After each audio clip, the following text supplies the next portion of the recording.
यानी डायबिटीज़ के बहुत से पेशेंट्स जो इंसुलिन इंजेक्ट करते हैं जी उनकी बॉडी में इंसुलिन की कमी हो गई है और वो उसको बैलेंस करने के लिए इंसुलिन इंजेक्ट की जाती है।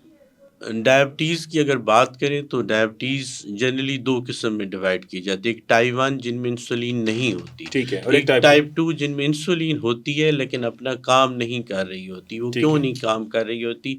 वो इसीलिए कि मोटापे की वजह से ये इनक्रीटिन इफ़ेक्ट ख़त्म हो जाता है। ये वाले मोटापे की वजह से ये वाले हार्मोन्स के लेवल्स जो होते हैं ना वो ड्रॉप हो जाते हैं। राइट। जब ये ड्रॉप होते हैं तो वो इंसुलिन इंजेक्ट की जाती है। जी, नहीं इंसुलिन असर नहीं कर रही होती, इंसुलिन बॉडी में होती है, उनको अच्छा। इंजेक्ट करने की ज़रूरत नहीं होती। टाइप ठीक है। 2 जो 90% लोग हैं, जो मोटापे वाली शुगर जिसको कहा जाता है, उसमें इंसुलिन बहुत होती है। अगर शुरू में आप उनकी इंसुलिन लेवल्स देखें तो उनको हाइपर इंसुलिनीमिया होता है, इंसुलिन बहुत ज़्यादा होती है। राइट। इंसुलिन असर नहीं कर रही होती, इंसुलिन और रेज़िस्टेंस इंसुलिन की जो वजह इसका से इसका असल काम इसकी वजह से बॉडी में वेट गेन होता है गेन बॉडी होता के है। अंदर। इंसुलिन वेट गेन कराती है। वेट गेन इंसुलिन कराती है। ज़रूरी भी है, ठीक है। लेकिन इंसुलिन एक हद से जब ज़्यादा हो जाए, तो इंसुलिन वेट गेन कराती और वेट बुरा है। राइट। क्योंकि जो टाइप 2 डायबिटीज़ की वजह है, वो वेट ही है। वो जो आपकी ओबेसिटी है, जो ओबेसिटी भी 2 तरह की है, सेंट्रल और पेरिफेरल। जो सेंट्रल है, टमी ओबेसिटी, पेट का मोटापा जिसको कहते हैं, वो बुरी है। वही वजह है इस वक़्त बहुत सारी बीमारियों की।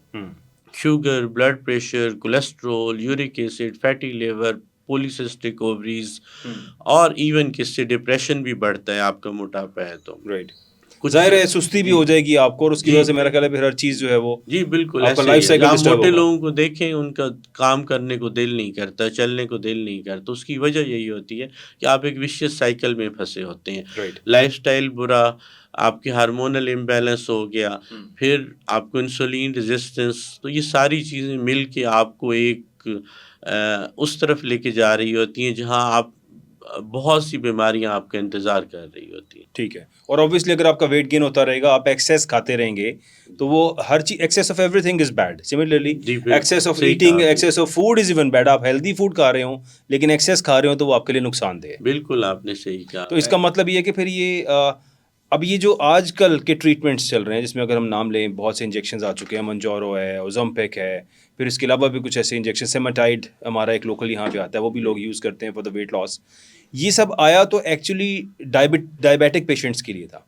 इट स्टार्टेड फ्रॉम देयर कि डायबिटीज़ के जो पेशेंट्स थे वो इसको लगाते थे और वो इससे कंट्रोल करते थे कि ऐसे ही होता था।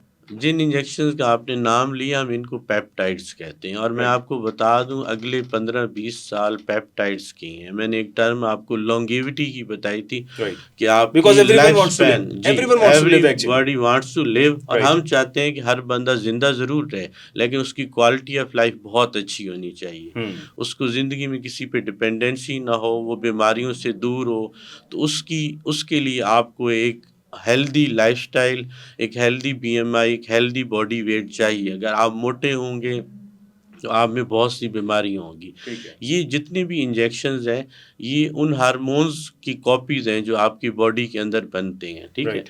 हर चीज़ के कुछ साइड इफ़ेक्ट्स होते हैं। आप मेडिकल स्टोर पे चले जाएँ, आप कोई भी मेडिसिन उठा के दें, पैनाडोल 25 करोड़ की आबादी है हमारे मुल्क की, मेरे ख्याल में एवरीबॉडी, बच्चा बड़ा हर बंदा पैनाडोल यूज़ सिरप या करता है। टेबलेट यूज़ करता है। अब उसका भी साइड इफ़ेक्ट है। उसके भी बहुत से साइड इफ़ेक्ट्स हैं। लिवर फेलियर उसके एक बड़े साइड इफ़ेक्ट्स में आता है। अब